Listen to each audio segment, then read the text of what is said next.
जय Hind my dear students. आज study करोगे आर्टिकल्स के सुपर पावरफुल धांसू रूल से, जिसका डे 1 आप लोगों ने प्रीवियस क्लास में 1 to 5 रूल्स को बेसिक कंसेप्ट्स के साथ पूरी तरह से कंप्लीट कर लिया था।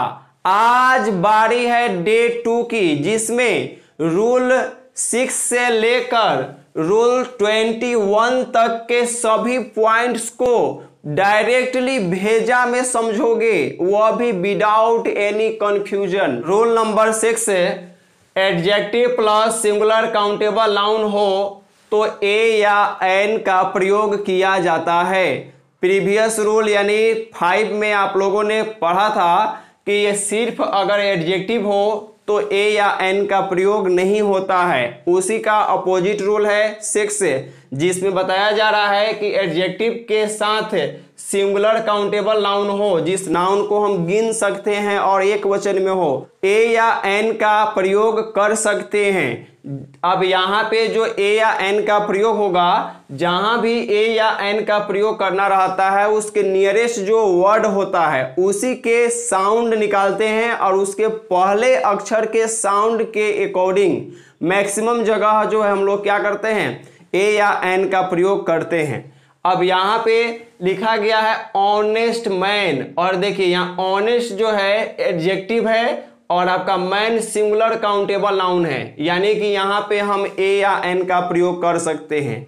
अब बारी यहाँ पर यह है, रूल तो अप्लाई है, अब यहाँ पे इसका साउंड निकालना है। तो क्या लिखा हुआ है, ऑनेस्ट। बहुत बच्चे इसको हॉनेस्ट पढ़ देते हैं, जो कि बिल्कुल गलत है, क्योंकि हॉनेस्ट पढ़ोगे तो साउंड ह आ जाएगा। अब बच्चा क्या लगा सकता है स्टूडेंट, तो वहां पे ए लगा देगा, लेकिन इसका ओरिजिनल जो साउंड आएगा वह क्या आएगा, ऑनेस्ट आएगा, जो कि ओ आ रहा है। ओ जो होता है वह वॉवेल होता है साउंड। तो वॉवेल जब साउंड आएगा तब उसमें हम लोग क्या अप्लाई करते हैं, एन अप्लाई करते हैं। इसी तरह आपका गुड जो है एडजेक्टिव हो गया और आपका बॉय सिंगुलर काउंटेबल नाउन हो गया। तो इसमें भी हमको क्या करना है, आर्टिकल्स ए या एन का प्रयोग कर सकते हैं, यानी कि यहाँ गुड ग आ रहा है, साउंड जो है कॉन्सोनेंट है, इसलिए ए लगेगा। अब यहाँ पर जो काइंड मैन यानी कि दयालु आदमी, तो यहाँ भी adjective plus singular countable noun है, तो काइंड क आ रहा है, यानी कि कॉन्सोनेंट साउंड है, यानी कि ए लगेगा। यहाँ रेड पेन र आ रहा है, यहाँ भी कॉन्सोनेंट साउंड है, यानी कि हमारा यहाँ पर साउंड अगर आपका वॉवेल आएगा तो हमको क्या करना है, एन लगाना है, अगर कॉन्सोनेंट आएगा तो ए लगाना है। इसके अलावे जितने भी कंडीशन इसमें अप्लाई है, रूल्स है, सभी को फॉलो करने के साथ में साउंड निकालना पड़ता है। सिर्फ साउंड निकालने से आप ए या एन का यूज नहीं कर सकते हो, साथ में करना पड़ेगा। जो रूल्स है रूल्स अप्लाई करना होगा, साथ में साउंड को भी विशेष तौर पर ध्यान देना पड़ेगा। अब हम लोग बात करते हैं रूल 7 की। रूल 7 कहता है कि एडजेक्टिव प्लस प्लुरल नाउन हो तब क्या करेंगे। तो यहाँ पे हम लोगों ने ए या एन का प्रयोग किया है, यहाँ पर ए या एन का प्रयोग नहीं होगा, बिकॉज क्योंकि यहाँ जो एडजेक्टिव है, एडजेक्टिव के बाद प्लुरल नाउन है। जब नाउन जब प्लुरल आ जाता है तो ए या एन का प्रयोग नहीं होता है। तो यहाँ पे हम्बल के बाद मैन न लिखकर मेन लिखा गया है। बहुत बच्चों को मेन लगता है कि सिंगुलर है, सिंगुलर नहीं है, प्लुरल है, मैन होता है सिंगुलर, और यहाँ ए को ई कर दिया गया, प्लुरल कर दिया गया। अब यहाँ पे एडजेक्टिव प्लस प्लुरल नाउन है, डेट मीन्स यहाँ पे हमारा आर्टिकल ए या एन नहीं लगने वाला है, बिल्कुल ही नहीं लगेगा। यहाँ पे यंग एडजेक्टिव है और गर्ल्स हो गया, यानी कि एडजेक्टिव प्लस प्लुरल नाउन, यहाँ भी हम लोग क्या नहीं कर सकते हैं, ए या एन का प्रयोग नहीं कर सकते हैं। तो यहाँ भी क्रॉस हो जाएगा। इनोसेंट एडजेक्टिव है, फिर बॉयज प्लुरल नाउन है, तो यहाँ भी हम क्या कर सकते हैं, ए या एन का प्रयोग नहीं कर सकते हैं, क्योंकि नाउन जो है हमारा प्लुरल है। ओल्ड ओमेन, यहाँ भी एडजेक्टिव प्लस प्लुरल नाउन है, यानी कि यहाँ पे ए या एन का प्रयोग बिल्कुल नहीं होगा। अब हम लोग बात करते हैं रूल नंबर 8। रूल नंबर 8 कहता है कि ओनली एडवर्ब के पहले, सिर्फ अगर एडवर्ब की बात हो तो हम लोग ए या एन का प्रयोग नहीं करते हैं, यानी कि सिर्फ एडवर्ब रहेगा तो। अब देखिए यहाँ पे वेरी, स्लोली, ब्यूटीफुली, यह सभी अकेले जो है आया हुआ है एडवर्ब। तो अकेले जब आएगा तो हमको ए या एन अप्लाई बिल्कुल नहीं करना है। और यहाँ पे मैंने आपको जो एक्सप्लेन कर रहा है यहाँ पर, यह बिल्कुल ही सिंपल तरीके से कर रहा हूँ। और इसको भाषा के रूप में भी लमड़ा कर लिखवाया जा सकता था, लेकिन नहीं लिखवाया गया है आपको, इसलिए कि शॉर्ट चीजें जो है बच्चों को जल्दी माइंड में कैच करता है। अब इसको भाषा लंबड़ाने से कोई फायदा नहीं होने वाला है, प्रॉफिट नहीं होने वाला है, क्योंकि बात वही रहने वाला है, रूल्स वही रहने वाला है। अब शॉर्ट से शॉर्ट अगर हम किसी चीज को पॉइंट को कर सकते हैं। अब हम लोग बात करते हैं रूल नंबर 9 की। रूल नंबर 9 कहता है कि एडवर्ब प्लस एडजेक्टिव हो, यानी कि एडवर्ब हो और साथ में एडजेक्टिव हो तो क्या कर सकते हैं, ए या एन लगेगा या नहीं लगेगा? तो बिल्कुल ही नहीं लगेगा। ठीक है, यहाँ पर वेरी जो है आपका क्या है, वेरी आपका एडवर्ब हो गया, और यहाँ पर गुड जो है आपका क्या है, एडजेक्टिव है। तो एडजेक्टिव के पहले अगर एडवर्ब हो तब भी हम ए या एन का प्रयोग नहीं करेंगे। यहाँ भी वेरी स्लो लिखा हुआ है, एक एडवर्ब है एक एडजेक्टिव है, तो यहाँ भी हम लोग ए या एन का प्रयोग नहीं करेंगे। अब हम लोग बात करते हैं, डिस्कस करते हैं रूल नंबर 10 की। रूल नंबर 10 कहता है कि adverb plus adjective plus singular countable noun हो, यानी कि एडवर्ब तो हो, जैसे यहाँ पर क्या है, वेरी आपका क्या है, वेरी आपका एडवर्ब है, फिर आपका गुड जो है एडजेक्टिव है, और यहाँ पे बॉय आपका सिंगुलर काउंटेबल नाउन है। अब यहाँ पे इस कंडीशन पर जब अगर आपका सेंटेंस रहे या आपका कोई भी वर्ड का जो क्रम रहे आपका, जिसमें आपको आर्टिकल लगाना है ए एन, विशेष रूप से अभी हम लोग जो भी फोकस कर रहे हैं रूल्स पर वह ए या एन के लिए कर रहे हैं।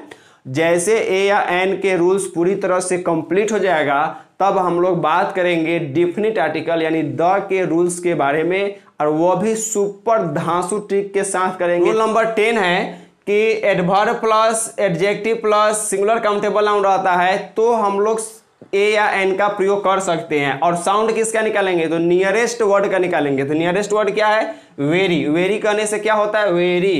तो यहाँ पर वेरी कैसे, वेरी नहीं लिखाता है, क्या लिखाता है, वेरी, यानी कि ऐसे लिखाता है। तो यह क्या हो गया आपका, वह जो है ये आपका कॉन्सोनेंट साउंड है, इसलिए हम क्या करेंगे, वेरी के पहले ए अप्लाई करेंगे। ए मेरा कंप्लीट हो गया। इसी तरह जो नीचे वाला जो है डैश वेरी ब्यूटीफुल गर्ल, यहाँ भी जो गर्ल है वह सिंगुलर है, यानी कि हमारा कंडीशन अप्लाई है रूल। अब यहाँ पे हम लोग क्या कर सकते हैं, ए या एन का यूज कर सकते हैं। तो यहाँ भी वेरी है वह आएगा, यानी कि कॉन्सोनेंट साउंड यानी कि ए लग जाएगा। डियर स्टूडेंट्स, यदि आपने अभी तक डे 1 क्लास को अटेंड नहीं किया है तो उस क्लास को जल्द अटेंड कर ले। इसी चैनल पर प्लेलिस्ट जो है चेकआउट करें और आर्टिकल्स वाले सेक्शन में जाएं, और उस पर डे बाय डे जो है आपका क्लास अवेलेबल हो रहा है, और आर्टिकल्स का सीरीज स्टार्ट हो गया है। पर डे इसका वीडियो अपलोड हो रहा है, और इसका डे 1 जब अगर आप देख लेंगे तो आपको इस क्लास में और ज़्यादा बेहतर आपको समझ में आने वाला है। और डे 1 में हम लोगों ने सुपर धांसू ट्रिक का बात किया है, जिससे आपके आर्टिकल्स में कोई कंफ्यूजन रहने वाला नहीं है। अब हम लोग बात करते हैं रूल नंबर 11, यानी कि 11 नंबर रूल जो है कहता है कि adverb plus adjective plus plural noun, यानी यहाँ देखिए वेरी जो है एडवर्ब है, यहाँ गुड जो है एडजेक्टिव है, पेंस जो है प्लूरल काउंटेबल नाउन है। तो इस कंडीशन पर यदि आपका आर्टिकल्स यूज करने के लिए ए या एन रहे तो इसमें हम लोग बिल्कुल ही ए एन नहीं लगाएंगे, क्योंकि जो नाउन है वह प्लूरल काउंटेबल नाउन है, तो प्लूरल रहेगा तो इसमें हमको ए एन अप्लाई नहीं करना है। यहाँ भी देख रहे हैं वेरी बैड मैन, अब यहाँ पर भी जो आया नाउन या प्लूरल आ गया, इसके वजह से ए या एन का यूज नहीं करेंगे। अब बात करते हैं हम लोग रूल नंबर 12, ओनली लैंग्वेज। अगर सिर्फ भाषा का नाम हो तो ए या एन का यूज नहीं होता है। तो यहाँ पे कोई भी भाषा का नाम हो, जैसे यहाँ पे लिखा गया है एज, यानी कि जैसे, एज मीन्स जैसे, एग्जाम्पल। अब हिंदी भाषा का नाम है, उर्दू भाषा का नाम है, इंग्लिश भाषा का नाम है। तो भाषा का नाम अगर सिर्फ अकेले रहे तो ए या एन का यूज नहीं करना है। तो यहाँ तीनों जगह क्या हो जाएगा, क्रॉस हो जाएगा। रूल नंबर 13 कहता है कि language plus singular countable noun हो, यानी कि भाषा के नाम के साथ यदि नाउन सिंगुलर आ जाए तो क्या होगा, तब हम लोग ए या एन का प्रयोग कर सकते हैं। ठीक है, क्या है यहाँ पर एग्जाम्पल, तो कह रहा है कि हिंदी स्टोरी। देखिए हिंदी तो सिर्फ भाषा का नाम है, और यहाँ स्टोरी आ गया सिंगुलर काउंटेबल नाउन, यानी कि हम यहाँ पर ए या एन का यूज कर सकते हैं। अब साउंड निकालेंगे, जब यूज करना हो तभी साउंड निकालेंगे, यूज नहीं करना हो तो साउंड निकालने की कोई आवश्यकता नहीं है। ठीक है, अब देखिए यहाँ पर हिंदी ह आ रहा है, यानी कि कॉन्सोनेंट साउंड है, तो क्या लगेगा, तो आपका ए लगेगा। फिर आपका यहाँ पर उर्दू ऊ आ रहा है, ऊ, तो क्या लगना चाहिए, एन लगना चाहिए, क्योंकि वॉवेल साउंड आ रहा है। इंग्लिश ई आपका वॉवेल साउंड है, तो क्या लगना चाहिए, एन लगना चाहिए। अब हम लोग डिस्कस करते हैं रूल नंबर 14।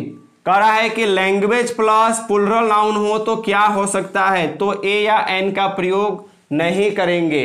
अब देखिए यहाँ पर जो लैंग्वेज यानी इंग्लिश जो है लैंग्वेज का नाम हो गया, भाषा का नाम, और स्टोरेज प्लुरल नाउन आ गया, इसके वजह से हमारा ए या एन का यूज नहीं करेंगे। तो यहाँ पे क्या होगा, क्रॉस। यहाँ भी उर्दू के बाद पोइट्स लिखा हुआ है, जो नाउन आया वह प्लुरल आया, इसलिए यहाँ भी क्या हो जाएगा, क्रॉस हो जाएगा। हिंदी बुक्स, हिंदी भाषा का नाम हो गया, जो बुक्स आया प्लुरल नाउन आ गया, इसके वजह से हमारा क्या होगा, ए या एन का यूज नहीं होगा, यहाँ भी क्रॉस हो जाएगा। डियर स्टूडेंट्स, अगर आपको भी यह क्लास बहुत ही बेहतर से समझ में आ रही है तो अपने फ्रेंड्स सर्किल में और कहीं भी सोशल मीडिया पर इस वीडियो को, क्लास को जो है शेयर करने का प्रयास करें, जिससे और जो है अधिक से अधिक बच्चे इसका प्रॉफिट ले सके। अब यहाँ पे हम लोग बात करते हैं रूल नंबर 15। रूल नंबर 15 जो है बहुत ही यूजफुल है। अब देखिए यहाँ पे देखिए क्या कर रहा है, यदि दर बताया जाए या नापतोल की बात की जाए या गति सूचक शब्द का प्रयोग किया गया हो तो हम ए या एन का प्रयोग कर सकते हैं, 100% करेंगे। लिखा हुआ है एग्जाम्पल, एज मैंगो सेल से 40 रुपीज डैश किलो।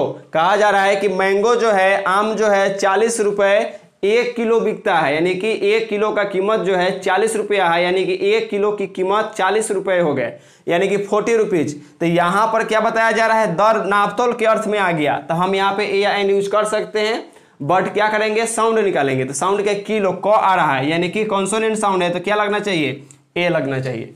अब इसी तरह के एक और एग्जांपल है कि the train run 70 kilometre dash hour. अब कहा जा रहा है ट्रेन जो है वह चलती है कितने स्पीड से, तो 70 यानी 70 किलोमीटर 1 घंटे के हिसाब से।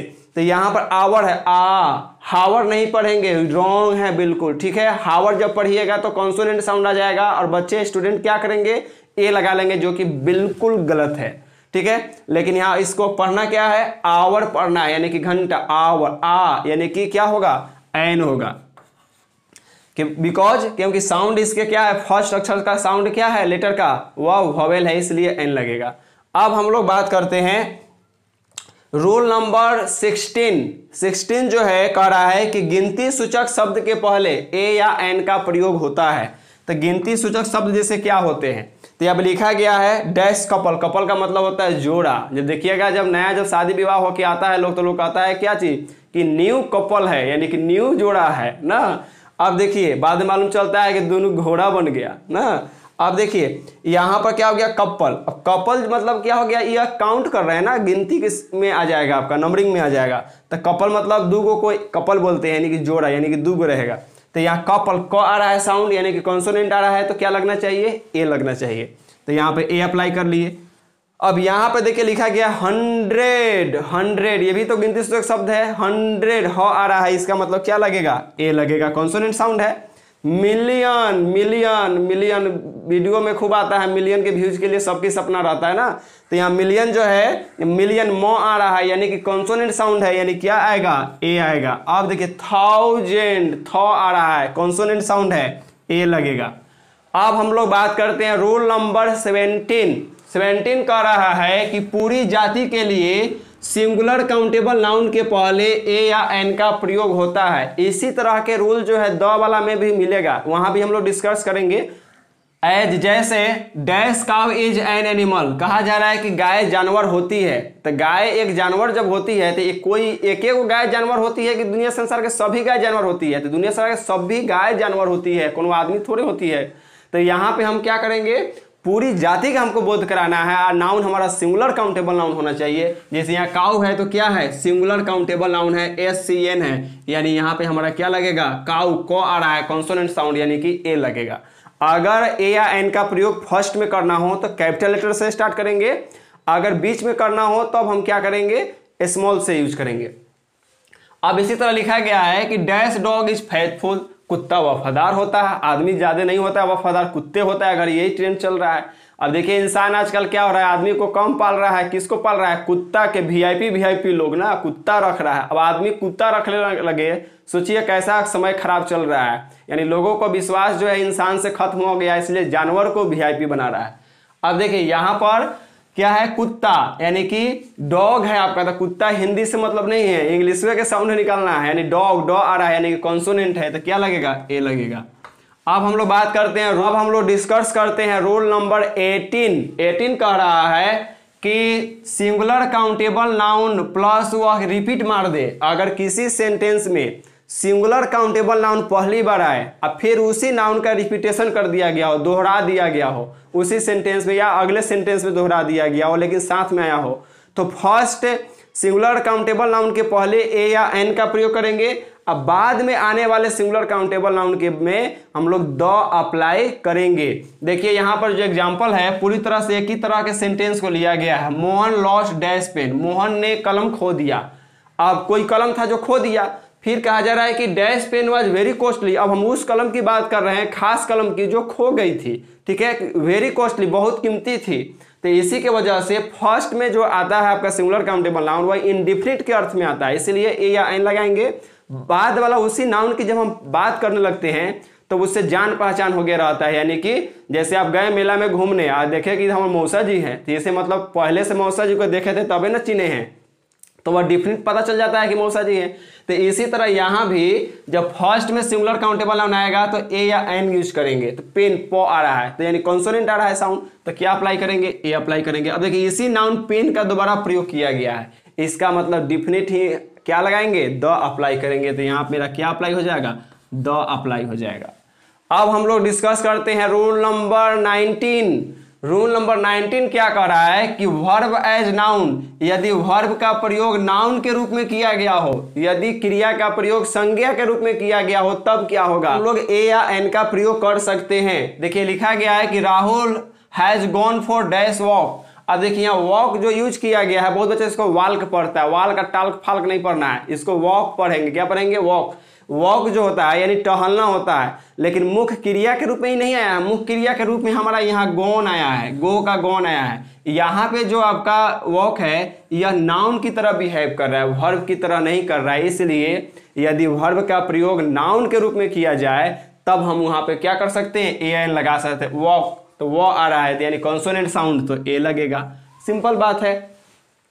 अब देखिए रूल नंबर 20 क्या कह रहा है, रूल नंबर 20 कह रहा है कि एक्सक्लामेशंस में, यानी कि वैसे सेंटेंस जो एक्सक्लामेटरी सेंटेंस होते हैं, उस सेंटेंस में व्हाट का अगर प्रयोग किया गया हो तो उसके बाद में हम ए या एन का प्रयोग कर सकते हैं, लेकिन नाउन सिंगुलर काउंटेबल होना चाहिए। सबसे पहला सेंटेंस कैसा होना चाहिए, एक्सक्लामेटरी सेंटेंस होना चाहिए। एक्सक्लामेटरी सेंटेंस की पहचान क्या है कि लास्ट में एक्सक्लामेशन का साइन रहेगा, यानी कि एक डंडा खींच के नीचे से पानी पिया देगा, बस हो गया एक्सक्लामेशन का साइन। जैसे यहाँ देखिए एक डंडा खींच दिया ऊपर से, नीचे से पानी पिया दिया, ये एक्सक्लामेशन का साइन है, तो ये एक्सक्लामेटरी सेंटेंस हो गया। और कह रहा है कि व्हाट वाला विशेष करके, खास करके ना पर्टिकुलर, तो व्हाट यहाँ पे देखिए एक्सक्लामेटरी सेंटेंस, एक्सक्लामेशन वाला सेंटेंस हो गया, व्हाट हो गया। व्हाट के बाद हम ए या एन लगा सकते हैं कब, जब नाउन सिंगुलर काउंटेबल हो। तो यहाँ पर देखिए नाउन जो है हमारा डॉग या सिंगुलर काउंटेबल है, इसलिए हम ए या एन लगा सकते हैं। तो डॉग कहने से डॉ आ रहा है यानी कॉन्सोनेंट साउंड, इसका मतलब क्या अप्लाई करेंगे, ए अप्लाई करेंगे, तो यहाँ पे एक हो गया।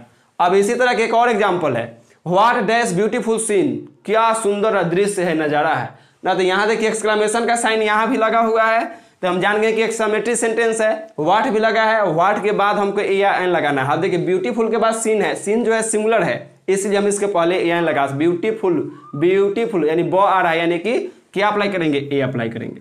अब हम लोग डिस्कस करते हैं लास्ट रूल इस क्लास का, आज के क्लास का 21 नंबर रूल। यदि सेंटेंस में सो या हाउ या एज या टू के साथ में एडजेक्टिव का प्रयोग किया गया हो, जैसे देखिए एग्जांपल में, जैसे यहाँ हाउ है तो इसी में से कोई एक है, उसके बाद आपका क्या होना चाहिए, एडजेक्टिव होना चाहिए। तो यहाँ डार्क जो है क्या है, एडजेक्टिव है, तब हम ए या एन का यूज कर सकते हैं। कब? जब इसके अगले आने वाले नाउन सिंगुलर हो। जैसे यहाँ सिंगुलर काउंटेबल नाउन होती है, देखिए नाइट सिंगुलर काउंटेबल नाउन हो गया, यानी कि नाउन के रूप में यूज किया गया है, तब हम ए या एन लगा सकते हैं। नाइट नो आ रहा है, क्या लगेगा? कॉन्सोनेंट साउंड है, ए लगेगा, तो ए हो गया। आप देखिए फिर कह रहा है कि सो है, देखिए सो इसी में से है, तो सो हो गया। फिर कह रहा है कि एडजेक्टिव, तो एडजेक्टिव आपका क्या है? फाइन हो गया। फिर कह रहा है यहाँ पर ए एन लगा सकते हैं कब? जब सिंगुलर नाउन रहेगा, तो यहाँ पर डे क्या है? सिंगुलर काउंटेबल नाउन है, यानी कि ए एन लगा सकते हैं, तो लगा सकते हैं। तो साउंड निकालिए, डे डो आ रहा है, यानी कि कॉन्सोनेंट आ रहा है, तो क्या लगेगा? ए लगेगा। अब एक और एग्जाम्पल इस पर है, टू प्राउड डैश गर्ल। अब देखिए यहाँ भी टू आ गया, इसी में क्या है? एडजेक्टिव प्राउड हो गया। फिर हम ए एन लगा सकते हैं, नाउन सिंगुलर होना चाहिए, तो नाउन यहाँ पर गर्ल है, सिंगुलर है, ठीक है। अभी लगा सकते हैं, साउंड निकालिए, गर्ल ग आ रहा है, कॉन्सोनेंट साउंड है, यानी कि क्या लगेगा? ए लगेगा। डियर स्टूडेंट्स, यदि क्लास अच्छी लगी हो तो वीडियो को लाइक एंड चैनल को सब्सक्राइब करके बेल के आइकन को प्रेस कर ले, ताकि हर क्लास का अपडेट आपको मिलता रहे।